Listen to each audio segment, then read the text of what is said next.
नमस्कार, एडुटेरिया में आप सभी लोगों का बहुत बहुत स्वागत है। मेरा नाम है विरत दुबे और मेरे साथ में जुड़े हैं प्रवीण सर। प्रवीण सर, आपका भी बहुत बहुत स्वागत है। धन्यवाद। सर, आज हम लोग एक बार फिर से एडुटेरिया के उस शानदार कार्यक्रम से जुड़े हुए हैं जिसमें लगातार स्टूडेंट्स के सिलेक्शंस को हम बाकी स्टूडेंट्स के लिए प्रेरणा के तौर पर पहुंचा रहे हैं। कैसा महसूस हो रहा है सर आपको? नहीं, मुझे तो अच्छा लग ही रहा है और जो नए बच्चे हैं तैयारी कर रहे हैं उनके लिए ज़्यादा खुशी की बात है कि उनको हर तरह के युवा से परिचय हो रहा है, जिन्होंने अलग अलग परिस्थितियों में अलग अलग पृष्ठभूमि से सिलेक्शन तक पहुँचे हैं। जी, तो उन्हें देख करके उन्हें भी प्रेरणा मिलेगी और भविष्य में वो भी अधिकारी बन के ऐसे मंच पर साझा कर रहे होंगे अपने अनुभव। तो यही तो जर्नी है कि एक समय जब मैं बना था तो अपने अनुभव साझा कर रहा था, आज जो बने हैं वो अपने अनुभव साझा करेंगे और फिर उनको देख के कल वो अपने अनुभव को साझा करेंगे। तो यही तो जीवन है। बिल्कुल इसी प्रेरणा को आप तक पहुंचाने के लिए ही ये मंच यहाँ पर तैयार हुआ है।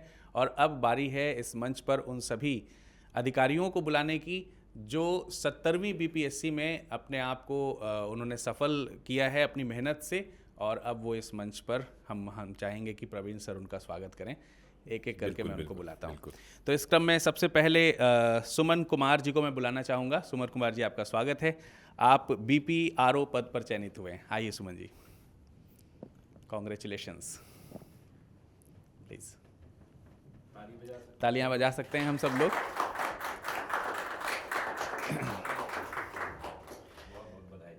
अगला नाम है इसमें चांदनी कुमारी जी का। आरडीओ के पद पर आप चयनित हुई हैं। आपको बहुत बहुत धन्यवाद। आइए, आपका स्वागत है। कॉन्ग्रेचुलेशंस। तालियां बजती रहनी चाहिए। ठीक है, चलिए अगले क्रम में हम आगे बढ़ते हैं और तनु कुमारी जी को बुलाते हैं। आप एमईओ के पद पर चयनित हुई हैं। तनु जी, आपका स्वागत है। कॉन्ग्रेचुलेशंस।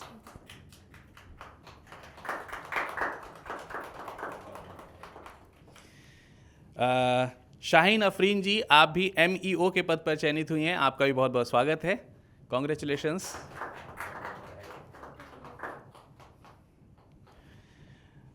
फिर मैं बुलाना चाहूँगा दीपक कुमार जी को। आप आरडीओ के पद पर चयनित हैं। आपका बहुत बहुत स्वागत है। ढेर सारी शुभकामनाएं।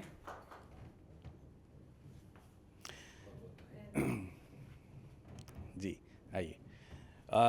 अब मैं बुलाना चाहूँगा नवनीत कुमार जी को। आप डीएसपी हैं। आपका बहुत बहुत स्वागत है और ढेर सारी शुभकामनाएं। आरती कुमारी गुप्ता जी पीओ के पद पर चयनित हैं। आपका भी बहुत बहुत स्वागत है। आइए।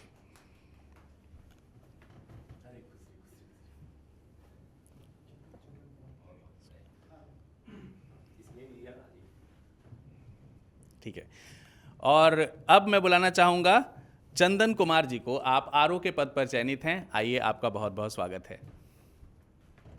कॉन्ग्रेचुलेशंस। आइए, इधर आ जाइए, ऐसे आ जाइए मेरी तरफ। तो ये तमाम सारे चयनित अधिकारीगण आपके सामने अब हैं। 70वीं बीपीएससी में इन सब लोगों ने अपने झंडे बुलंद किए हैं। एडुटेरिया ने किसी न किसी रूप में आप सब लोगों का बहुत बहुत साथ भी दिया होगा। इन सफलता के सफ़र की चीज़ों को हम जानेंगे यहाँ पर। और इसके लिए सबसे पहले हम प्रवीण सर की तरफ चलना चाहते हैं। प्रवीण सर, आप लगातार देख पा रहे होंगे कि कई सारे सेलेक्टेड कैंडिडेट्स इस मंच को साझा कर चुके हैं और ये क्रम अभी तक लगातार जारी है। मैं सिर्फ इतना पूछना चाहता हूँ कि जब आपने कभी पहली बार एडुटेरिया की नींव रखी और तब आपके मन में ये विचार आया कि हम इतना बड़ा मंच बच्चों को दे पाएंगे? सीरियसली बताऊं तो नहीं। मैं इतना दूर का नहीं सोचता हूं। मैं आज भी बहुत दूर का नहीं सोचता हूं। मैं जिन परिस्थितियों में जी रहा होता हूं, मैं वहां काम करना चाहता हूं। और अब मुझे लगता है कि अगर आप ईमानदारी से अपने काम को करते हैं जी, तो वो भविष्य में फल देता है। जैसे एक पौधा लगाते समय ही अगर हम ये ड्रीम करने लगे कि पौधा इतना फल देगा, वो देगा, तो शायद वो पौधा सूख जाएगा। जी, आप बस उसको लगाइए, उसको सींचिए, उसको बड़ा कीजिए, वो अपने आप समय आएगा तो फल देगा। तो वही यहाँ पे मैं दिख रहा हूँ। यानी कर्म के आप उस सिद्धांत में बिलीव कर रहे हैं कि जिसमें हमें सिर्फ कर्म करना है, फल तो की ऊपर वाला देता है। हाँ, वो मुझसे होता ही नहीं है। मैं अगर इच्छा छोड़ सोचूं भी देनी तो है। शायद ना सोच पाऊंगा मैं। जी जी, बहुत अच्छी बात है। चलिए, तो मैं आप लोगों का परिचय कराता हूँ एक एक करके सभी अधिकारीगणों से और मैं आप लोगों की तरफ माइक पहुँचाऊँगा। आपको अपना नाम बता देना है और अपना पद बता देना है और आप ये भी बता सकते हैं कि हम एडुटेरिया की फैमिली में कैसे जुड़े, या फिर हम यूँ कह सकते हैं कि किस शाखा में हमने अपने आप को जोड़ा? आपसे ही करते और हैं डिस्ट्रिक्ट भी बताइएगा क्योंकि छात्र जान सके कि आप कहाँ कहाँ किस से। डिस्ट्रिक्ट से हैं, हाँ बिल्कुल। जी। मेरा नाम चंदन कुमार हुआ। मेरा चयनित आरोपी पद पे हुआ है। मैं मुजफ्फरपुर से हूँ और एडिटोरिया के साथ मेरा सफ़र अगर बोले तो स्टार्टिंग से ही है। जब एडिटोरिया का मेंस टेस्ट ही शुरू हुआ था 67 से, उसी समय से मैं जुड़ा हुआ था। तो स्टार्टिंग में तो 67 में मेरा नहीं हो पाया था, प्री ही नहीं हो पाया था। उसके बाद 68 और 69 में भी मैं मेंस दिया था, यहाँ से जुड़ा हुआ था और फाइनली 70 में जाकर के मेरा सिलेक्शन हुआ है। तो मेंस टेस्ट सीरीज में जब से एडिटोरिया का 67 में शायद स्टार्ट ही हुआ था सर, उस समय mains test series first batch. तो वहाँ से ही सर मैं कौन से ब्रांच से आप दे रहे थे? पहले तो मैं ऑनलाइन दे रहा था 67, उसके बाद इधर ऑफलाइन में राजीव नगर से ही दे रहा था। चलिए, जहाँ खड़े हैं वहीं से Yes, आपने sir. ये Yes, किया। sir. चलिए, Yes, बढ़िया, Yes. शानदार। Yes. मेरा नाम नवनीत कुमार है। मेरा चयन DIY SP पोस्ट के लिए हुआ है और मैं पटना से हूँ। और सर मैंने करंट अफेयर के लिए सोली रिलाई किया है हमेशा से एडिटोरिया पे ही। जितने भी मैंने 3 अटैम्प्ट दिए हैं, चाहे वो बिहार स्पेशल हो या नेशनल हो, मैंने सिर्फ यही यूज़ किया और कुछ भी नहीं पढ़ा था। इसके अलावा मेंस में मैंने PYQs की बुकलेट यूज़ की थी और इंटरव्यू के लिए मैंने मुखर्जी नगर में इंटरव्यू दिया था एडिटोरिया में, जो कि काफ़ी हेल्पफुल रहा था। और इंटरव्यू के 2 दिन पहले ही दिया था, तो वो लास्ट इंटरव्यू था मेरा, तो वो काफ़ी हेल्पफुल रहा सर यहाँ पे। चलिए, बहुत बढ़िया। मेरा नाम दीपक कुमार है। मेरा RDO पद पे चयन हुआ है और मैं मुजफ्फरपुर डिस्ट्रिक्ट से हूँ। और मैं प्रवीण सर से तब से जुड़ा हूँ जब सर मुजफ्फरपुर के वो वाइट बोर्ड पे पढ़ाते थे। और अभी मैं वर्किंग हूँ, ASO हूँ सचिवालय में। तो मेरे लिए वर्किंग रहते हुए तैयारी करना काफ़ी मुश्किल था। तो हम तैयारी के दौरान सर से आगे मिले भी, तो सर काफ़ी मोटिवेट किए थे। और कोई समस्या भी आ रही थी तो सर ने मुझे पर्सनली गाइड किया था। तो मैं प्रवीण सर और एडिटोरिया का बहुत बहुत आभारी हूँ। मेरे रिज़ल्ट में काफ़ी बड़ा योगदान एडिटोरिया का रहा है। मुझे याद आ रहा है, दीपक जब आए थे पहली बार तो काफ़ी नर्वस थे, बिकॉज जॉब काफ़ी हेक्टिक होता है कि आप सुबह 9 बजे से लेकर 6 बजे तक तो जॉब करते हैं। उसके बाद बचे समय में आपको अपनी तैयारी करनी है, बहुत सारी चीज़ें हैं। तो थोड़े दबाव में थे मेंस की तैयारी को लेकर के। PT का रिज़ल्ट आ गया था, दबाव में थे कि कैसे करें, कम टाइम है, समय नहीं मिलता है। तो इनको मैंने कुछ ट्रिक्स सिखाए थे कि कैसे आप क्लासेस में अपना समय, जो समय बचता है उतना ही दीजिए, बाकी आप ऑनलाइन देख लीजिए, फिर आप टेस्ट आ करके दीजिए। तो ये यहाँ पर जहाँ अभी हम लोग खड़े हैं उसी ब्रांच से इन्होंने मेंस की क्लासेस पूरी की थी और बहुत कठिनाइयों के साथ की, क्योंकि टाइम नहीं मिलता था। और फिर उसके बाद आकर के रेगुलरली टेस्ट देते थे और आज देखिए कि मेहनत रंग लाई। Thank you sir. सर एक चीज़ और कहना चाहूँगा, जो वर्किंग है और तैयारी करना चाहते हैं BPSC का, कि अपना सोर्स काफ़ी लिमिट रखें। मेंस के दौरान मैंने सिर्फ एडिटोरिया से जुड़ा था और इनका जो सोर्स था मैंने उसी को फॉलो किया था और रिवीजन करके उसी से एग्ज़ाम दिए थे। कई बार बहुत ज़्यादा सोर्सेज होने के कारण क्या होता है कि आपका उसको मैनेज करना बहुत टफ हो जाता है, टाइम मैनेजमेंट गड़बड़ा जाता है और बहुत सारी नई चीज़ों को सीखने के चक्कर में जो बेसिक चीज़ें वही छूट जाती हैं। जी सर, ये होता है। Thank you sir, thank you editorial. मेरा नाम आरती कुमारी गुप्ता है और मेरा PO पद पे चयन हुआ है और मैं पटना ज़िला से हूँ। और सर मैं जब से जुड़ी हूँ, जब से एडिटोरिया कोचिंग भी नहीं था, यूट्यूब पे सर पढ़ाते थे, तब से मैं जुड़ी हूँ सर। और मैं कह सकती हूँ सर कि दरोगा पद पे भी चयन एडिटोरिया के टेस्ट सीरीज और जो भी ऑनलाइन आते थे मैं उससे करती थी। और आपका वाइट बोर्ड वाला वीडियो आज तक मुझे याद है, तो मैं पूरा योगदान देना चाहूँगी सर। और इसी मतलब सेंटर पे मैं टेस्ट भी देने आती थी। मुझे नहीं लगा था सर कि मेरा अब चयन भी होगा BPSC में, क्योंकि 67 में नहीं हुआ था और जॉब करते हुए पढ़ना मुश्किल होता है। तो एक बार ट्राई की, क्योंकि पटना में थी तो ट्राई की और हो गया। मैं लेखनी सीरीज आपने पूरा फॉलो किया था? जी सर, मतलब पूरा मेंस का जो सीरीज था वो पूरा फॉलो किया था? जी सर। और मैं एक बात बताना चाहूँगी, क्योंकि 67 में मेरा इसलिए से चयन नहीं हुआ था क्योंकि इंटरव्यू में मेरा बहुत कम मार्क्स मिला था। तो मैं मेंस इतना अच्छा करना चाहती थी कि मेरा इंटरव्यू में कम भी मिले तब भी। हाँ, तो हो जाए, बस वही था। तो ये मतलब बहुत लेखनी प्रोग्राम बहुत हेल्प किया सर। चलिए, बहुत बहुत बधाई। मेरा नाम शाहीन आफरीन है। मुझे MEO का पोस्ट मिला है और मैं पटना से बिलोंग करती हूँ। मैंने एडिटोरिया का करंट अफेयर्स फॉलो किया है और साथ ही साथ मैं इंटरव्यू गाइडेंस प्रोग्राम में भी आई थी। मेरा लास्ट इंटरव्यू जो था वो एडिटोरिया में ही था, इंटरव्यू से पहले, मेरा फाइनल इंटरव्यू से पहले, और वो बहुत हेल्पफुल था क्योंकि मेरा जो मॉक्स था वो बहुत ही मतलब मुझे अच्छे रिव्यूज़ नहीं मिल रहे थे। लेकिन जब मैं एडिटोरिया देने आई थी तो मुझे बहुत ही कॉन्फिडेंस बिल्डअप किया गया था कि नहीं, आप कर सकती हैं, आप इंटरव्यू, आपके पास वो कॉन्फिडेंस है, आपके पास पर्सनालिटी है। बस अब वो बहुत ही अच्छे से मुझे गाइडेंस भी किया गया था कि मैं कहाँ पे चूक रही हूँ, कहाँ पे मेरे पास गलतियाँ हो रही हैं। तो मुझे लगा कि नहीं, मैं कर सकती हूँ, मेरे अंदर एक कॉन्फिडेंस भी आया था। तो उसके बाद मुझे लगता है कि जो मेरा फाइनल इंटरव्यू है, मैं उससे बहुत सेटिस्फाइड हुई थी। तो कौन बहुत से बहुत सेक्टर बढ़िया। पे मैम आपने इंटरव्यू प्रोग्राम से दिए थे? Boring road. Boring road. चलिए, बहुत बहुत बधाई। Thank you sir. मैं तनु कुमारी हूँ। मेरा चयन जो है वो एमईओ पोस्ट के लिए हुआ है। इस एग्ज़ाम की जो स्ट्रैटेजी है उसमें जो मेन जो इम्पॉर्टेंट है वो मेंस ही होता है। मुझे लगता है कि मेंस जो है वो एक सेलेक्टिंग फैक्टर है, एक बहुत ज़्यादा डिटरमाइनिंग फैक्टर है।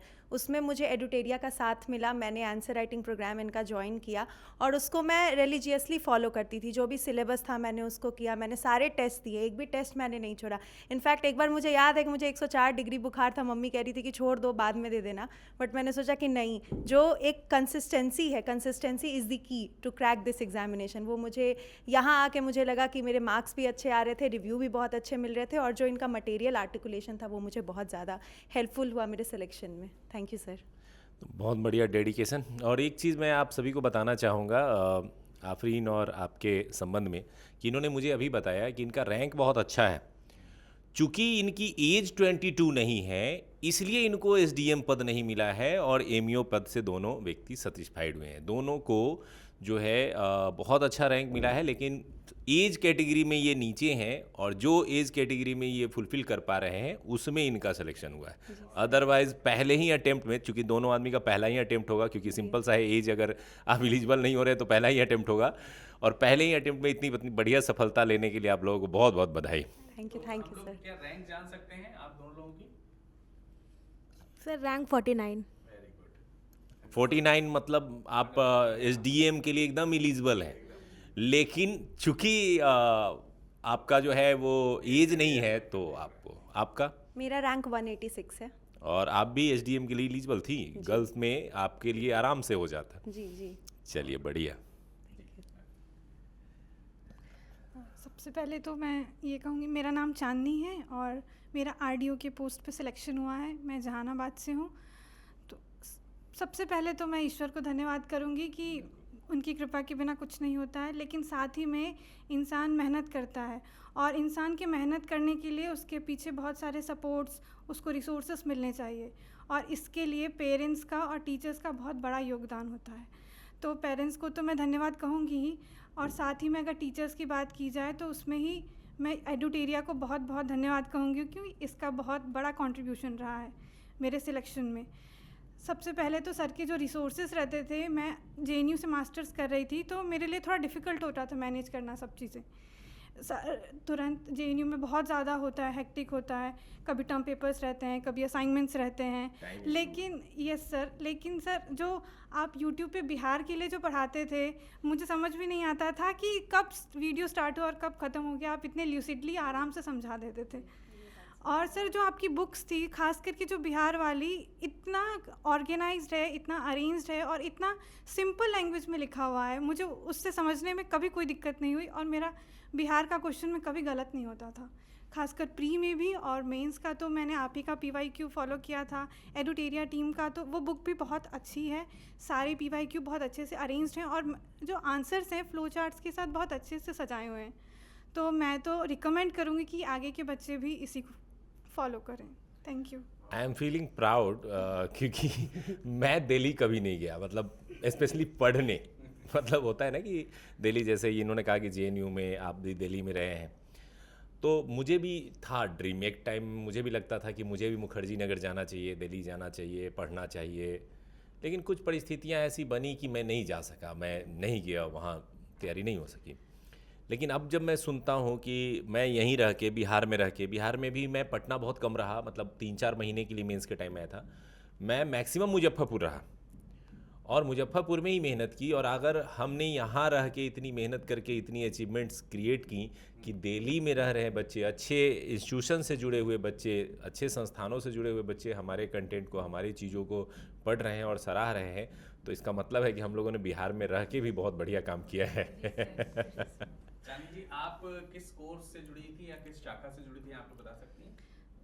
ये स्पेशली, हाँ, ये स्पेशली कोर्स में नहीं थी, इन्होंने बुक्स फॉलो किया था और मॉक सेशन वगैरह से जुड़े ये हुए सब थे। मॉक इंटरव्यू के लिए मैंने गाइडेंस भी लिया था और मैंने कुछ क्लासेस मैंने अटेंड की थी वहाँ पे बोरिंग रोड पे। अच्छा, और सर उसमें आप जब आए थे? आप आए थे और आप जब बोल रहे थे ना सर, तो मुझे लगा था कि yes I can also do, सब लोग कर रहे हैं तो मैं भी कर सकती हूँ। आप जो मोटिवेट करते हैं ना सर, उससे बहुत मोरल बूस्ट होता है। चलिए, बहुत अच्छा, thank you thank you thank you. Thank you sir. मेरा नाम सुमन कुमार है। मेरा चयन बीपीआरओ के पद पे हुआ है और ये मेरा पहला अटेम्प्ट था। गर्दा, शाबाश, बहुत बढ़िया। Same sir. सर यहाँ पर मुझे लगातार ये 4 लोग दिख रहे हैं जो फर्स्ट अटेम्प्ट में, आपका क्या बात है, इसमें से 8 में से 5 ऐसे लोग हैं जो फर्स्ट टाइमर हैं। सर मैंने बहुत बढ़िया, शाबाश। मैं बीकॉम ऑनर्स ग्रेजुएशन किया था। उस दौरान मुझे सिविल सेवा के बारे में उतना पता नहीं था, लेकिन मेरा भाई मुझे रिकमेंड किया और उसी को मतलब फॉलो करते हुए मैंने सर आपका वीडियो देखना शुरू किया। तो आप कहाँ पे जुड़े थे एडुटेरिया? सर शुरुआत में जो आप वाइट बोर्ड पे पढ़ाते थे उसी से बेस बनाए। अभी मेंस वगैरह में? ऐसे समर्थ प्रोग्राम से जुड़े थे सर। और समर्थ लेखनी में बैच कहाँ पे लेते थे? सर मेरा ऑनलाइन बैच था। ऑनलाइन समर्थ बैच मेंस वाला? यस सर, और लेखनी में भी जुड़े थे सर। अच्छा, तो मेंस का क्लास और टेस्ट दोनों इन्होंने फॉलो किया था? यस सर, और वो मेरे लिए अच्छा, एक चीज़ मैं फर्स्ट टाइम वालों से थोड़ा पूछना चाहूँगा। जैसे बहुत सारे बच्चे हैं जो नए हैं, अभी 12th किए होंगे, ग्रेजुएशन कर रहे होंगे, और अभी पहली बार में ही वो भी चाहते हैं कि सफल हो जाए। Yes. सब चाहता तो सब है कि पहली बार में हो जाए तो बहुत अच्छा रहेगा। आप लोगों ने ऐसा क्या किया जो मतलब फर्स्ट टाइमर को आप बता सके कि मैंने ये वाला काम किया था जिससे मुझे बहुत हेल्प मिला? सर एक तो आंसर राइटिंग वगैरह किए थे नियमित रूप से, जितना दिया जाता था उतना सारे को फॉलो करते थे सर। अच्छा। और दूसरा फैक्टर सर इसमें पोस्ट था तो वो भी हो सकता है, क्योंकि पद ज़्यादा नंबर था। ऑफ सीट्स थोड़े ज़्यादा थे तो एक रीज़न ये भी। यस सर, ये भी हो चलिए, सकता बढ़िया। आप बताइए। सबसे पहले तो अपने आप में विश्वास रखिए। ये तो मुझे जो है वो बेस्ट चीज़ लगता है कि अपने आप में आप विश्वास रखिए कि आप कर सकते हैं। उसके बाद अगर आप सिलेबस पलट के देखते हैं तो आपको दिखेगा कि जो चीज़ें हैं वो आपको बहुत लिमिटेड जाननी है, बहुत जनरल जाननी है। आपको पीएचडी किसी चीज़ में नहीं करना है, तो उसको लेकर के अपने सोर्सेज को आप लिमिट करिए। बहुत लोग कहते हैं कि ओल्ड एनसीईआरटी पढ़िए, न्यू एनसीईआरटी पढ़िए, बट मुझे लगता है कि आप अपने नोट्स पे रिलाई करिए। कोई एक स्टैंडर्ड सोर्स आप फॉलो करिए और उससे एकदम शॉर्ट नोट्स बनाइए, जो आप एकदम एक बार बस उस किताब को पढ़िए, उसके बाद आप अपने शॉर्ट नोट्स पे शिफ्ट हो जाइए। अगर आपको उसके लिए भी शॉर्टकट चाहिए तो फिर सर के तो बहुत सारे एडुटेरिया के तो किताबों की तो लाइन लगी हुई है। इसके लिए आपको जो भी है उसमें बहुत कंसाइज वे में एकदम लिमिटेड रिसोर्सेज रखिए। ये पीटी का हो गया। अब सबसे जो मेन डिसाइडिंग फैक्टर मैंने पहले भी कहा था वो मेंस है। मेंस चूकना नहीं चाहिए, तो उसके लिए आप टॉपिक्स का लिस्ट बनाइए, जो वो भी एडुटेरिया ने बहुत सिंपल कर दिया है, वो बुकलेट में बना हुआ है लिस्ट। अब आपको मटेरियल फॉलो करना है, आप चाहें तो उसमें ऐड ऑन कर सकते हैं। टॉपर्स की कॉपी पढ़िए। मैंने टॉपर्स की कॉपी अनगिनत पढ़ी है, मतलब मुझे याद नहीं है, मेरा पूरा लैपटॉप का स्टोरेज फुल हो गया टॉपर्स की कॉपी से। तो उस कॉपी से मैंने जो है वो देखा कि उनके लिखने का अंदाज़ क्या है। आंसर राइटिंग में मेन इंपॉर्टेंस है कि आप अपनी बात को कितना क्रिस्प वे में कह सकते हैं। एग्जाम्पल्स भरिए, आप उसको लोड मत कर दीजिए एग्जाम्पल से, लेकिन अपने बात को जस्टिफाई करिए कि आपने अगर ऐसा कहा है तो क्यों कहा है। और उसके बाद मुझे लगता है कि एक और डिसाइडिंग फैक्टर जो है वो है डेटा इंटरप्रिटेशन, वो है स्टैट्स पे आप मेहनत करिए। मेरा स्टैट्स वीक था और मेरा 14 मार्क्स का स्टैट गलती भी हो गया था, जिसके कारण मेरा रैंक थोड़ा पीछे आ गया है। तो वो गलती मैं चाहती हूँ कि आप अपना स्टैट्स जो है, और वो डुएबल है, ऐसा नहीं है। उसके लिए भी मैंने एडुटेरिया की 72 आउट ऑफ 72 वाली जो बुक है, मतलब ये कुछ कहीं से रटा हुआ नहीं है, जो किया है वही बता रहे हैं कि वो निकल जा रहा है। हाँ, ये हो सकता है कि कुछ लोग लगे कि रटा सर हुआ ने है, सही सिखा बात दिया है, लेकिन है। नहीं, ऐसा बात नहीं है। मैं कसम से, ऐसा कोई बात नहीं है। मैंने वो किताब फॉलो की, बहुत लोगों ने रेकमेंड भी की। और एडुटेरिया से मैं शुरू से बहुत नहीं जुड़ी हुई थी, क्योंकि मुझे नहीं पता था कि बीपीएससी की भी तैयारियां होती हैं। मुझे लगता था कि ये एसएससी और ये क्या बोलते हैं एसआई, उन एग्जामों के लिए इनके वीडियोस हैं। लेकिन फिर मैंने जब सर का एक बिहार वाला जो वीडियो, बिहार ज्योग्राफी, और आपको जान के अच्छा लगेगा कि सिर्फ हम लोग मेनली बीपीएससी पे ही काम करते थे। मुझे नहीं पता था सर, सही में मुझे किसी से फेलो से पता चला कि नहीं, आप इनका मटेरियल फॉलो करिए। क्योंकि चूंकि हम भी नए थे, थे, हमें इसके बारे में कोई आइडिया नहीं था। और मेंस का जो है वो पूरा क्रेडिट हम यहीं को देंगे, क्योंकि यहाँ का जो मटेरियल था उसका मैंने शॉर्ट नोट्स बनाए, इसके टेस्ट सीरीज़ दिए हैं, PYQ बेस्ड टेस्ट सीरीज़ होते हैं। तो PYQ इज़ द की, एक कंसिस्टेंसी, PYQ और मेंस, इन तीनों को अगर आप हाथ में लेके चलते हैं तो हमको लगता है कि पहली बार में सिलेक्शन बहुत बहुत बहुत ईजी हो जाता है। चलिए, बहुत बहुत बधाई। आप थोड़ा बताएं। सबसे पहले मुझे लगता है कि न्यूज़पेपर बहुत इंपॉर्टेंट होता है, क्योंकि न्यूज़पेपर रीडिंग से क्या होता है कि आप करंट अफेयर्स को डेली पढ़ने लगते हैं और आप एक को लोड नहीं होता करंट अफेयर्स पढ़ने का, और आपकी वोकैबुलरी भी बहुत अच्छी होने लगती है। तो जब आप ऐसे राइटिंग करने जाते हैं तो ऐसे राइटिंग में आपके पास बहुत सारे वर्ड्स होते हैं लिखने के लिए, और ऐसे राइटिंग जो मेंस के टाइम बहुत ज़्यादा इंपॉर्टेंट होता है, क्योंकि वो बहुत ही डिसाइडिंग फैक्टर हो गया है आपके BPSC में जब से ऐसे इंट्रोड्यूस हो गया है। और ऐसे में आपके पास आपके जो इमेजिनेशन है वो बहुत ओपन होनी चाहिए, कि आपके जो डायमेंशंस है वो क्लोज नहीं होने चाहिए, आपके पास ब्रॉडर डायमेंशन होने चाहिए। तो वो है आपके न्यूज़ आर्टिकल्स पढ़ने से आते हैं। जितने ज़्यादा आप आर्टिकल्स पढ़ेंगे आपको पता चलेगा कि कितने सारे डायमेंशंस होते हैं। उसके बाद प्रैक्टिस बहुत ज़्यादा इंपॉर्टेंट होते हैं आंसर राइटिंग के लिए। मैंने बहुत ज़्यादा प्रैक्टिस किया है, मैंने एक आंसर्स को इतने बार लिखा है कि वो मतलब 3 घंटे का पेपर मुझे याद है कि मैंने एक बार अपने घर पे 2 घंटे 50 मिनट में ही लिखा था। तो ये इस तरीके से मैंने टाइम को मैनेज करना सीखा था, क्योंकि अगर ये टाइम मैनेजमेंट नहीं हो सकता है तो एग्ज़ाम में क्वेश्चन छूटने के चांसेस होते हैं। एक चीज़ मैं यहाँ पे बताना चाहूँगा, जो आप लोगों ने कहा उससे मुझे यही समझ में आया कि बहुत सारे लोगों को ऐसा लगता है, जो बच्चे भी होते हैं या पेरेंट्स हैं या उनको, कि शायद ये जो लोग खड़े ना, ये सब लोग किस्मत के बहुत धनी हैं, इसीलिए शायद सिलेक्शन हो गया है। लेकिन जब इनकी बातें सुनिए तो उनके पीछे का मेहनत दिखाई दे रहा है कि मैंने इतना बार आंसर लिखा, मैंने अपने कंटेंट को पूरी तरह से रगड़ दिया था, मैं सारे पॉइंट्स रट गई थी, मुझे पूरा सिलेबस याद था।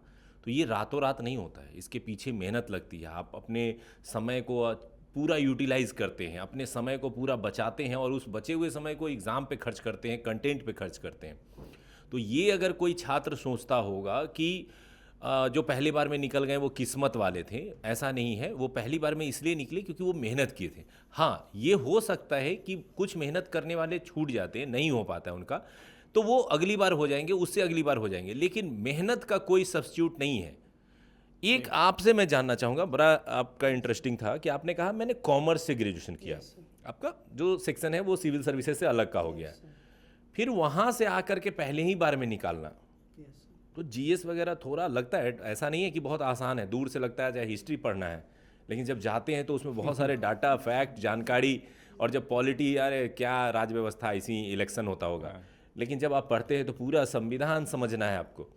तो टाइम लगा, मेहनत करनी पड़ी। सर पहले जो आपका वाइट बोर्ड वाला वीडियो देखते थे सर, उससे हल्का फल्का बेस बना था सर, और उसी से फिर सर समझने में तो हल्का फल्का दिक्कत हुआ था, लेकिन सारा फिर मैनेज हो गया सर। कितना टाइम लगता था इसमें, कितना घंटा पढ़ लेते थे आप लोग? सर पढ़ाई के लिए तो जितना टाइम मिलता था, होम ट्यूशन भी करवाते थे। उसके बाद सर मैं शादीशुदा हूँ, परिवार को भी समय देना। यस सर, बाकी सारे लोग मदद भी किए सर, तो उसी में सर जो टाइम मिलता था उसी में करते थे। क्या बात है, शाबाश। अच्छा सर, इसमें एक चीज़ बड़ी बार बार कॉमन आ रही है और ये मैं आपसे पूछना चाहता हूँ, ये वाइट बोर्ड वाले जो लेक्चर्स हैं इसका क्या रहस्य है? और ये मतलब आज अगर मैं रिकॉल कर पा रहा हूँ, वाइट बोर्ड वाले लेक्चर्स हैं तो ये करीब 2018-19 के होंगे, है ना? 17 में स्टार्ट हुआ था। हाँ, वैसा होगा। और अभी तो डिजिटल का ज़माना आ गया है, ये वो अभी तक रिलाय कैसे हो रहा है सारी चीज़ें? ऐसा आपने क्या जादू किया है उसमें? सर इसका जवाब हमने, हाँ ये ज़्यादा बेहतर। सर जैसा मेरा अनुभव है, हमको लगता है कि आगे आने वाले समय में भी उसका रिलेवेंस वही रहेगा सर। कोई भी व्यक्ति अगर शुरुआत में अगर कोई स्टार्टिंग करना चाहेगा जीरो से, तो उसके लिए सर बेस्ट सोर्स है, सारा कुछ है सर। अच्छा, मैं एक चीज़ जानना चाहता हूँ, मैं खुद इनसे सुन के कभी कभी मुझे लगता है कि कुछ पूछ लिया जाए। जैसे मैं मुजफ्फरपुर के BR अम्बेडकर यूनिवर्सिटी से पढ़ा हूँ, आप JNU में पढ़ी हैं, जहाँ का रिसोर्सेज सबसे अच्छा माना जाता है, दिल्ली यूनिवर्सिटी और ये सब, फिर भी आपको वो सोर्सेज अच्छे लग रहे हैं, तो इसका पीछे क्या रीज़न है भाई? सर सबसे पहले तो आपने कहा कि JNU जाना चाहते थे सर, अच्छा लगता है, ठीक है सर, लेकिन सर जाने का भी बहुत बड़ा एक नेगेटिव एस्पेक्ट भी होता है। सब परिवार वाले पूछते थे कि अब कितना पढ़ाई बचा है, दिल्ली पढ़ रही है, कब होगा, ये ये सब अतिरिक्त दबाव, हाँ, ये अतिरिक्त दबाव। अभी सर मेरा रिसेंटली मास्टर्स कंप्लीट हुआ है, तो जब घर आ गई थी तो सोच रही थी अगर नहीं होगा तब क्या होगा। वो बहुत सबसे बड़ा डर था। जाने का एक दबाव ये है कि एक्सपेक्टेशन लोगों के बढ़ जाए। Yes sir. सफल होना मैंडेटरी हो जाता है कि गए भी और सफल नहीं हुए, और ये बात है उसके बिल्कुल बाद सही। सर अगर आप अपने वाइट बोर्ड की क्लासेस की बात करें तो मुझे अपना अभी तक का क्लाइमेटोलॉजी वाला चैप्टर याद है, बिहार के एग्रो क्लाइमेट जो 4 हैं, अभी भी वो लेक्चर सामने दिख रहा है। उसके बाद जो सॉइल्स वाले चैप्टर हैं, रिवर वाले, को कितना इजी बना फिर दिया सर इतना आसानी से तो समझ अच्छा, आ मैं जाता था। एक चीज़ बताना चाहता हूँ इसके बारे में। जो आपने कहा ना कि ये वाइट बोर्ड इतना कनेक्ट क्यों करता है, तो एक छोटी सी कहानी मैं सुनाना चाहता हूँ। मैं अक्सर क्लास में ये कहानी सुनाता हूँ कि एक बार क्या हुआ कि एक गुरु थे, तो उनके पास एक पेरेंट्स आए अपने बच्चे को लेकर, कहा कि मेरा बच्चा जो है बहुत गुड़ खाता है, ये इतना गुड़ खाता है कि परेशान हो गए हम लोग, गुरुजी इसको समझाइए और इसको सीख दीजिए कि ये गुड़ खाना छोड़ दे। गुरुजी ने कहा कि ठीक है, 1 महीने बाद आइएगा। वो पेरेंट्स चले गए, 1 महीने बाद फिर आए, तो गुरुजी को फिर उन्होंने कहा कि अभी तक छोड़ा नहीं है, फिर समझाइए आप। तो गुरुजी ने कहा कि ठीक है, जाओ बेटा गुड़ खाना छोड़ देना। पेरेंट्स ने सुना, बोला कि जब यही बात कहना था कि गुड़ खाना छोड़ दो, पहले में ही तो बोलते। पहले ही बार में बोल देते आप, ये 1 महीने बाद बुला के बोल रहे हैं। जी जी। तो गुरुजी ने कहा कि एक्चुअली रीज़न ये था कि जिस समय आप पहली बार आए थे उस समय हमको भी गुड़ खाने की आदत थी। तो अगर मैं गुड़ खाने का आदी खुद हूँ और अगर मैं कहूँगा कि छोड़ दो, तो मेरी बातों का असर नहीं होगा। तो वो जो वाइट वाले बोर्ड की जो मेहनत है ना, वो जेन्युइन थी। मैं उस वीडियोस के पीछे मेहनत करके आता था, काम करके आता था और ईमानदारी से पढ़ाता था। सही तो बात। जो ईमानदार प्रयास होता है वो ईमानदार जगह पे पहुंच ही जाता है। झलकने अब लगता है, अगर झलकता जो ईमानदार प्रयास ना करके वो वीडियो ऐसे ही चला के और सोया हुआ है और वीडियो उधर चल रहे हैं, तो उनको थोड़ी असर करेगा। है। सही बात, सही। जो ईमानदारी से सच में करना चाहते हैं तो उनको वो फायदा भी करता है। तो बिल्कुल बस सही यही कहानी है उसकी, और कुछ नहीं। उसका रिजल्ट अभी तक आ रहा है, फ्यूचर में भी आएगा।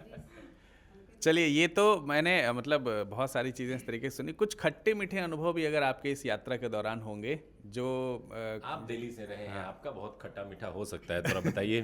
ज़रा बताइए थोड़े बहुत। लास्ट ईयर सर मैंने दिया था यूपीएससी का इंटरव्यू फॉरेस्ट सर्विस में, और मुझे काफ़ी अच्छे नंबर भी आए थे sir, one of the highest ही आए थे, 220 आए थे।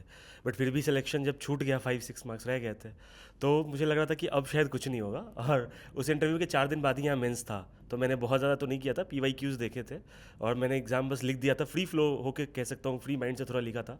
उसके बाद मुझे लग रहा था शायद नहीं होगा, और इस बार भी मुझे थोड़ा डाउन ही चल रहा था सर, काफ़ी फेलियर्स हो रहे थे, तो मुझे लग रहा था कि शायद अभी नहीं होगा। UPPCS का भी रिजल्ट आया था, वहाँ भी नहीं हुआ।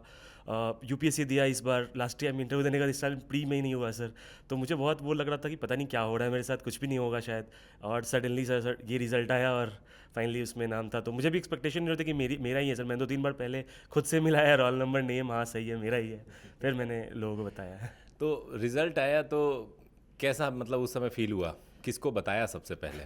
सर सबसे पहले तो पापा को कॉल किया था, बट अनफॉर्चुनेटली उन्होंने उठाया नहीं था। फिर दीदी को बताया था सर, क्योंकि मैं पहले बैंगलोर में जॉब करता था सर, 6 साल मैंने सॉफ्टवेयर डेवलपर ऐसे काम किया था, और 2023 में मैंने जॉब छोड़ दिया था। तो जो भी सोर्स था इनकम का वो बंद हो चुका था, तो वो प्रेशर ऐड ऑन होता जा रहा था हर साल। मैं एग्ज़ाम तो दे रहा था, 69th भी दिया तो 2 नंबर से रह गया था, इस बार भी वैसा, तो पता नहीं चल रहा था, ऐड ऑन होता जा रहा था हर बार सर। वो एक प्रेशर था, बट अच्छा लगा फिर होने के बाद। ये एक मतलब बहुत ही इम्पोर्टेंट पॉइंट है कि हर बच्चे को लगता है कि मेरी कहानी सबसे अलग है। अब मुझे भी लगता था कि मैं ही दुनिया का सबसे अनलकी आदमी हूँ, मेरा रिजल्ट नहीं हो रहा है, ये नहीं हो रहा है। सबको ये एक चलते रहता है बैक डोर से। हमारा दुख सबसे बड़ा दुख है। तो सच्चाई ये है कि अगर आप जिनसे भी मिलेंगे, सिलेक्टेड, असफल, सबकी अपनी एक जर्नी है जिसमें उन्होंने जो स्ट्रगल किया है, जो परेशानियाँ आई है, तो सब में कुछ ना कुछ तो रहता है। ऐसा नहीं है कि सबके सामने थाली था और बैठे और जॉब ले लिया उसमें से, तो मेहनत रही है इसके पीछे। कुछ आपकी लाइफ में इस तरीके का कुछ मोटिवेशन, मतलब आपका खुद से लक्ष्य था कि हम BPSC में सेलेक्ट होकर दिखाएंगे, या फिर किसी चीज़ ने आपको किक किया कि नहीं अब मैं करके दिखाऊंगा, मेरा लक्ष्य तो ये नहीं था लेकिन अब मैं करके दिखाऊंगा, ऐसा कुछ था? सर इसके लिए मैं छोटा सा एक स्टोरी शेयर करना चाहूँगा। स्टार्टिंग से जब मेरा मतलब पढ़ाई स्टार्ट हुआ था, तो हम लोग गांव में थे, जहाँ पे अभी भी चचरी का ही पुल है सर, ठीक है। तो वहाँ से मतलब पापा जी आते थे बाहर, तो और लोग के जो बच्चे थे वो बाहर पढ़ते थे, तो उनका भी इच्छा हुआ कि हाँ बाहर रख करके हम बच्चे लोग को पढ़ाएं। तो वो सिंपल एक वर्ड लेता वो उनका जो क्या कहते हैं ना कि हाँ ये क्या करे आगे, तो वो सिंपल था कि हाँ पापा जी है, पापा है तो पापा जी बोलेगा, बाहर रहेगा बच्चा तो हिंदी में बोलेगा और पापा जी बोलेगा, गांव में तो लोग ठेठी में बोलते हैं। तो वहाँ से सर सफ़र स्टार्ट हुआ था और आज यहाँ तक आए हैं। उसके बाद अभी जो हम इसमें तैयारी कर रहे थे तो मेरा भी सर जॉब एसएससी के थ्रू हो चुका है। तो मेंस के समय भी मैं छुट्टी लेकर के 3 महीने छुट्टी लेकर के था यहाँ, जब इंटरव्यू था उस समय भी मैं छुट्टी लेकर के आकर के यहाँ पे कर रहा था सर। और इससे पहले भी जो 67 से ही मैं दे रहा हूँ, तो 67 में ही बहुत तैयारी किया था, तो उसमें 1 मार्क्स से ही प्री ही नहीं हुआ था, तो बहुत दुख भी हुआ था उस समय सर। लेकिन उसी समय एसएससी हुआ था, तो एसएससी का मैं एग्ज़ाम दिया था, उसमें सिलेक्शन हो गया था, तो एक मतलब जॉब मिल गया था, सिक्योरिटी हो गई थी। उसके बाद मैं इसका तैयारी कर रहा था आगे। बहुत बढ़िया। आप बताइए, आपने दरोगा निकाला, उसके बाद जो है सचिवालय सहायक के पद पे जो अभी एएसओ का पद हो गया है, और फिर अब बीपीएससी की जर्नी, मतलब कंटिन्यूअस रिजल्ट पे रिजल्ट, क्या ऐसा खास करती थी आप? और इसमें एक चीज़ और मैं दे देता हूँ, इसमें अभी आगे सफ़र आगे जारी रहेगा या रुक गया है, मतलब इतना जब पीछे से चला आ रहा है तो? सर अभी सोच तो नहीं रही हूँ तैयारी करने का, क्योंकि बहुत टफ होता है जॉब करते हुए पढ़ना, क्योंकि अपना समय जो भी अपना समय होता है पढ़ाई में देना होता है।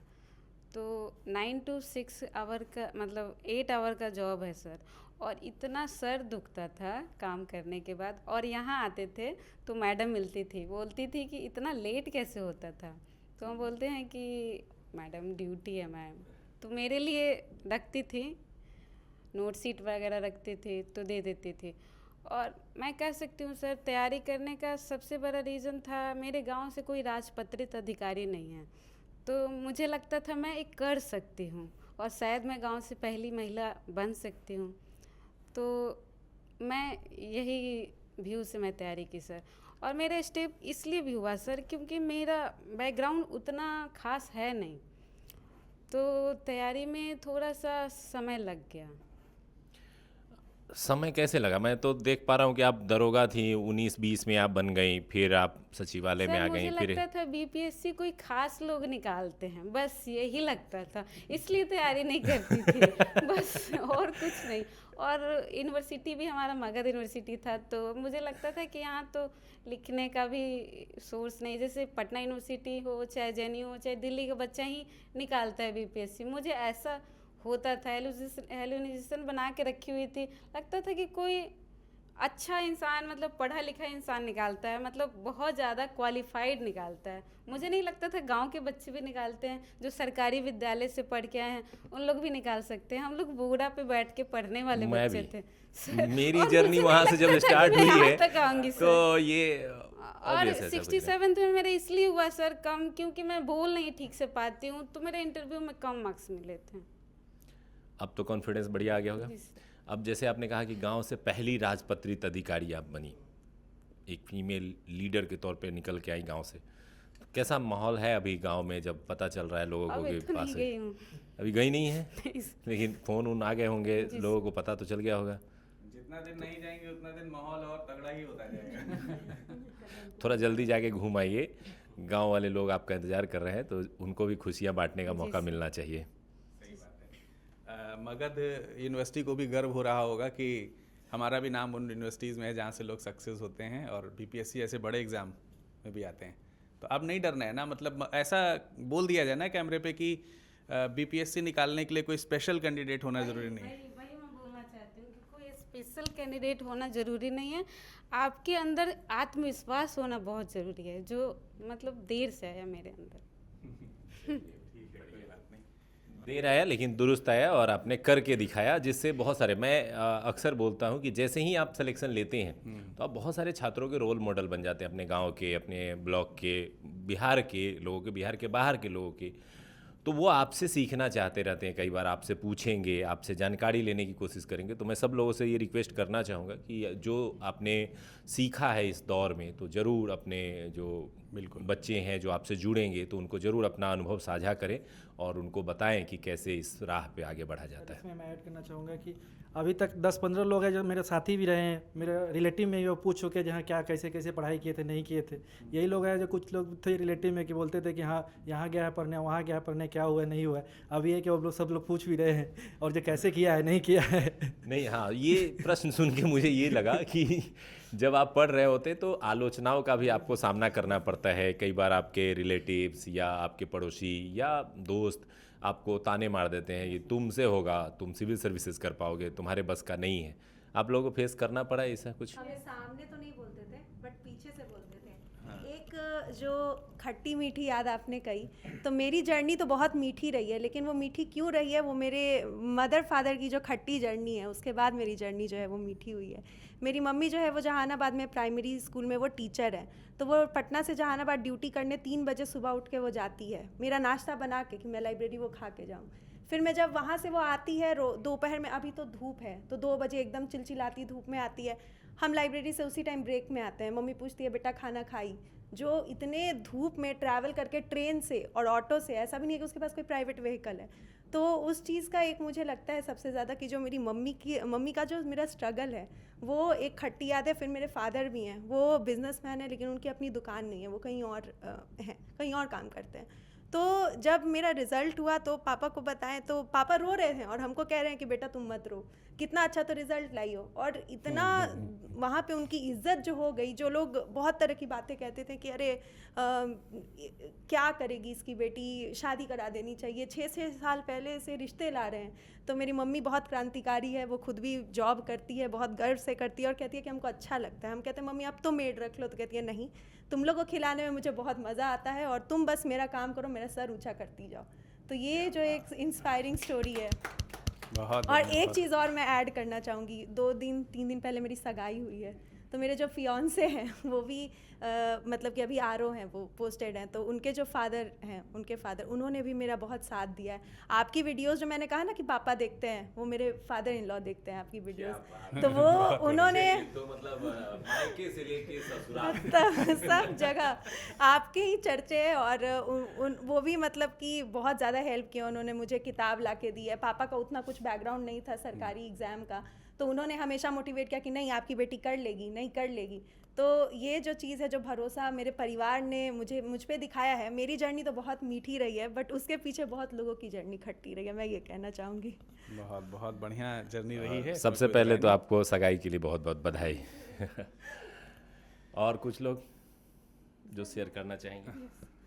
सर ये मंच मिला है तो मैं ज़रूर कृतज्ञता, हाँ ये मंच आप ही लोगों का है, एकदम बढ़िया पूछ रहे हैं।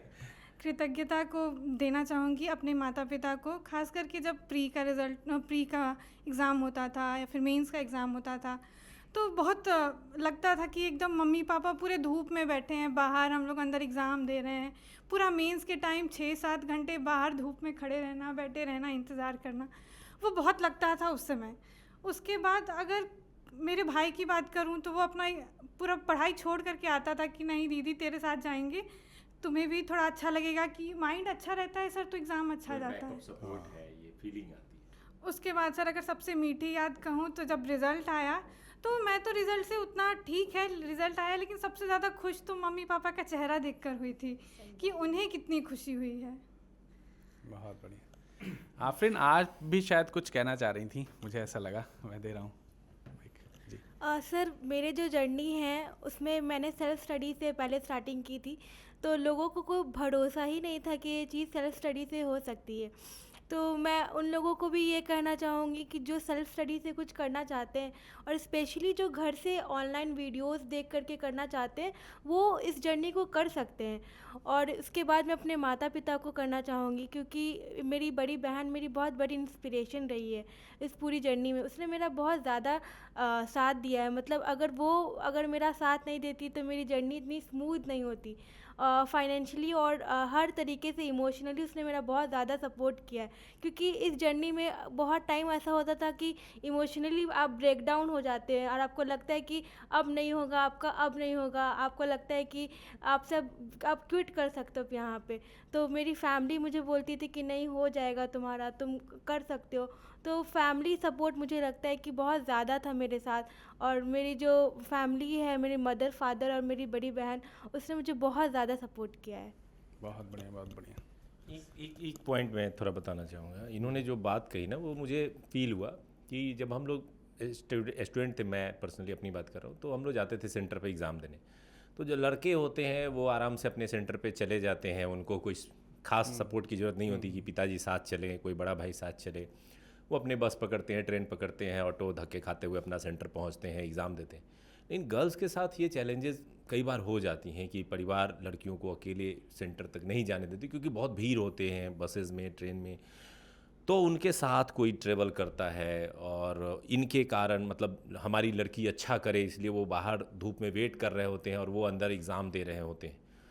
तो हाँ, बच्चे जो है वो अच्छा करना चाहते हैं, वो चाहते हैं कि मेरे पेरेंट्स जो मेरे साथ स्ट्रगल कर रहे हैं इस जर्नी में, उनको भी हम खुशी प्रोवाइड करें।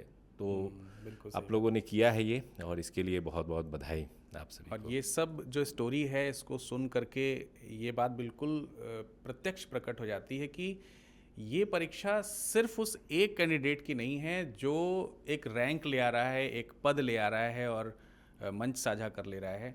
मज़ेदार बात ये है कि इस मंच पर ये जो अधिकारी यहाँ पर हैं, इस मंच पर ये प्रत्यक्ष हैं, लेकिन इनके पीछे अप्रत्यक्ष रूप से बहुत सारे सहयोगी हैं, बहुत सारे प्रतिभागी हैं। इनके माता पिता, इनके भाई बहन, गुरु और जो भी लोग घर परिवार से इतना स्ट्रगल करते हैं आपके इस सफलता के पीछे, उनकी भी परीक्षा सफल होती है ना। और मैं एक लास्ट पॉइंट कहना चाहूँगा कि ठीक है, बहुत सारे लोग आलोचना करते हैं, कई जिसको हम लोग कहते हैं कि गांव में कि ताना मारते हैं लोग, तो उस चीज़ को ना मुझे लगता है कि पॉजिटिव रूप में लेना चाहिए। ये नहीं सोचना चाहिए कि कुछ लोग हमको ये बोल दिए। आप ये सोचिए कि ठीक है, एक दिन मैं ऐसा कर दूंगा कि उनको खुद पे खुद जवाब मिल जाएगा। ये होता ही है सर। बोल के जवाब दीजिएगा तो उससे विवाद बढ़ेगा और आपको कोई लाभ नहीं होगा, आप और तनाव में आ जाएंगे और आपकी पढ़ाई डिस्टर्ब हो जाएगी। तो अगर जो बच्चे अभी पढ़ रहे हैं और उनको भी ये सब चीज़ अगर फेस करने का मौका मिल रहा है कि हाँ, उनको कोई कुछ बोल देता है फैमिली से, रिलेटिव से, तो उनको चाहिए कि वो वेट करे, अपना काम इतना अच्छा करे कि अगले कुछ सालों में खुद ही उनको जवाब मिल जाए, आपके रिजल्ट से, आपके सफलता से उनको जवाब मिल जाए। देखिए, मैं तो कहता हूँ सर, जिसको बोलना है उसको बोलना भी चाहिए, बोले कभी कभी मोटिवेशन का काम करता है, डिमोटिवेशन नहीं। मेरा खुद का एक छोटी सी, मतलब मैं तो कभी नहीं शेयर करता, लेकिन एक इसी में बता देता हूँ अगर किसी का नाम लिए। मेरी बचपन में राइटिंग इतनी गंदी थी ना, मतलब कुछ लोग कहते थे पैर से लिख रहे हो क्या वो लग गई मेरे को बात जिसने कही। मतलब बहुत अच्छी तो नहीं, लेकिन मैं काफ़ी अच्छी राइटिंग अब लिख लेता हूँ। किसी ने कहा कि बोलने तक नहीं आता है तुमको, ठीक ठाक बोल लेता हूँ अब। क्लास में एक बार बहुत ही बेसिक चीज़ें दी गई बनाने के लिए। आर्ट से मैं बहुत नफ़रत टाइप का करता था, मुझे चित्रकारी पसंद नहीं थी, और मुझे कमल का फूल दिया गया बनाने के लिए और वो बना नहीं। और फिर मतलब 3-4 स्टूडेंट्स भी, कई सारे स्टूडेंट्स मजाक उड़ाए। फिर मैंने कहा नहीं अब तो चित्रकारी करके दिखाएंगे। फिर मैंने अच्छी खासी पेंटिंग वेंटिंग भी बना लेता हूँ ईश्वर की कृपा से।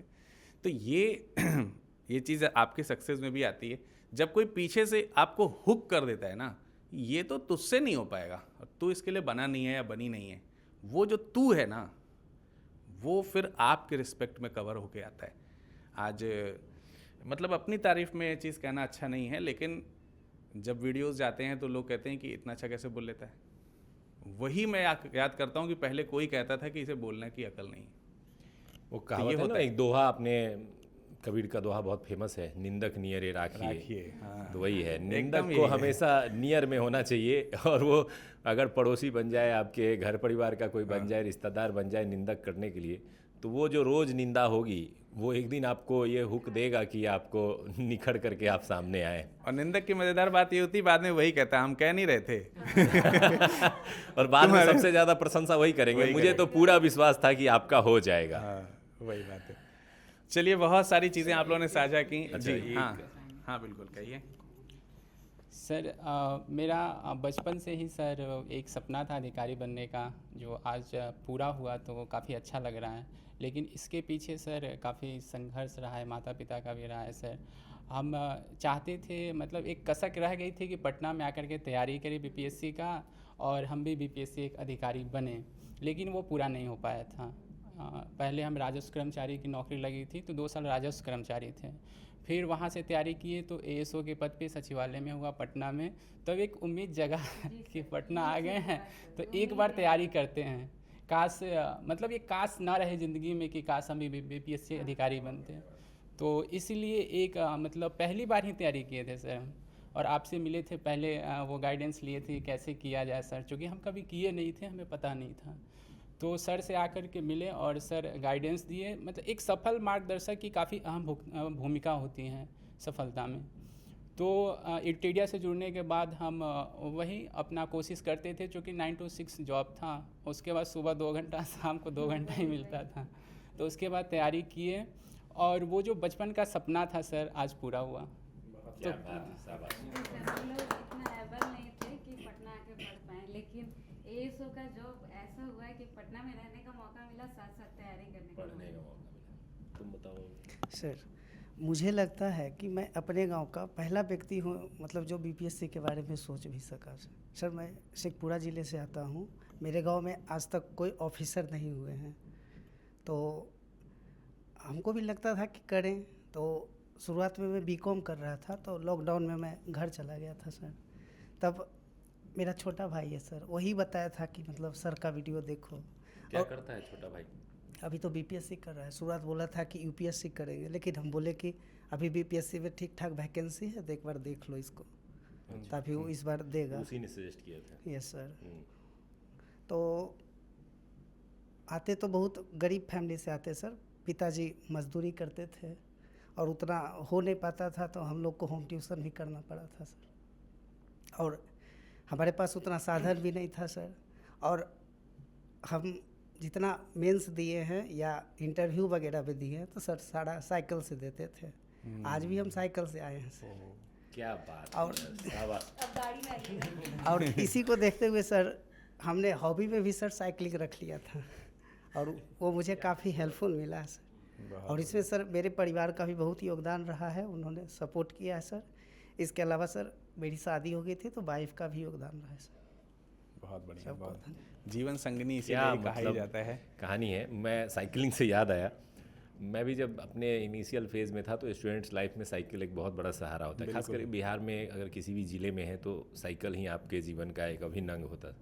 तो मैं भी रोज़ जो है लगभग 8-10 किलोमीटर साइकिल चला के जाता था, पढ़ के फिर आ गया साइकिल से। तो उस समय ऐसा कुछ लगता नहीं था कि मैं स्ट्रगल कर रहा हूँ या मेरी किस्मत ख़राब है कि मुझे साइकिल मिला है। उस समय साइकिल ही इंजॉयमेंट होता है। मतलब लगता है कि साइकिल ही हमारे लिए, साइकिल है यही बहुत है, क्योंकि बहुत लोगों के पास वो भी नहीं है। साइकिल तो बहुत बड़ी जिंदगी हाँ, रही है। तो उस समय मज़ा आता है। खैर, वो अच्छी बात है कि आपने इस परिस्थितियों को हराया और आप यहाँ तक पहुँचे।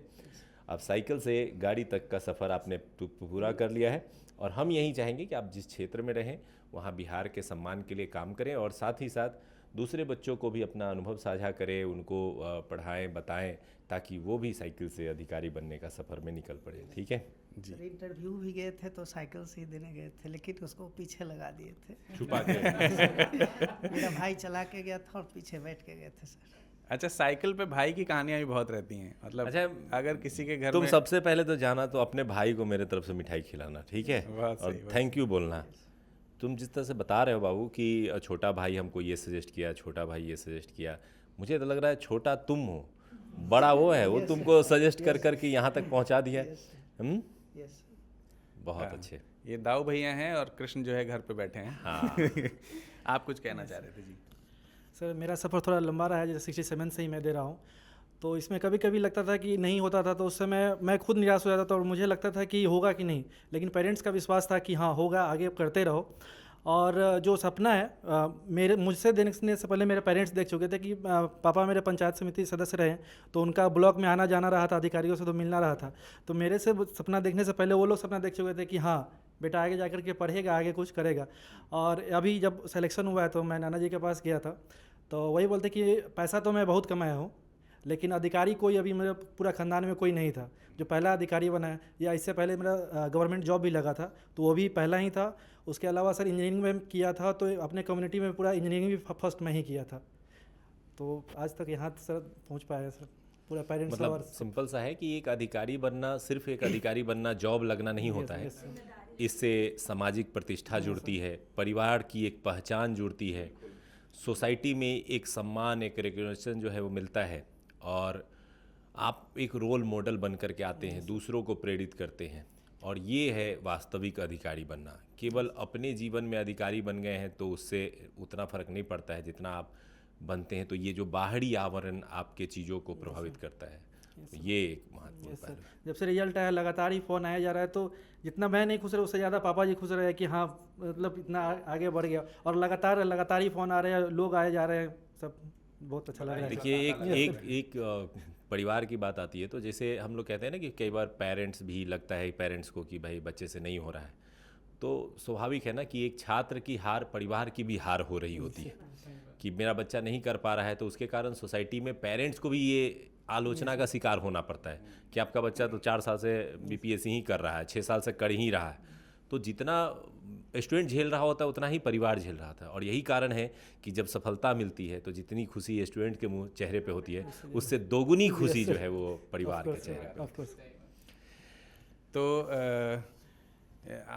मेरे ख्याल से जितना हम सब यहाँ पे भावुक हुए इतनी सारी भावुक स्टोरी को सुन करके, आप लोगों ने एक आध पैकेट टिश्यू का जो है वो कंज्यूम कर ही लिया होगा, लेकिन निस्संदेह इसमें भावुकता के साथ साथ प्रेरणा भी बहुत थी। आज के इस पॉडकास्ट में आपने बहुत कुछ सीखा होगा, बहुत कुछ जाना होगा, और निस्संदेह वो मोटिवेशन जिसकी कहीं ना कहीं आपको रिक्वायरमेंट थी या आप लैक कर रहे थे वो आपको यहाँ से मिल पाया होगा। हर एक तरीके का बैकग्राउंड आपने समझा यहाँ पर कि जॉब में रहते हुए कैसे आप सफल हो सकते हैं, आलोचनाओं से कैसे बाहर निकल सकते हैं, फर्स्ट टाइमर अगर आप हैं तो कैसे आप एग्ज़ाम को क्रैक कर सकते हैं। वॉट एवर यू नीड, आपको सब कुछ यहाँ पर इस एक पॉडकास्ट से संतुलित रूप में मिला होगा। तो इस सब के लिए हमारे सभी अधिकारी गणों का बहुत बहुत शुक्रिया, और आपका आगे का सफ़र बहुत अच्छा हो, इसके लिए हम आपके उज्जवल भविष्य की ढेर सारी शुभकामनाएं आपको देते हैं। प्रवीण सर, आपका भी जुड़ने के लिए बहुत बहुत शुक्रिया। Thank you.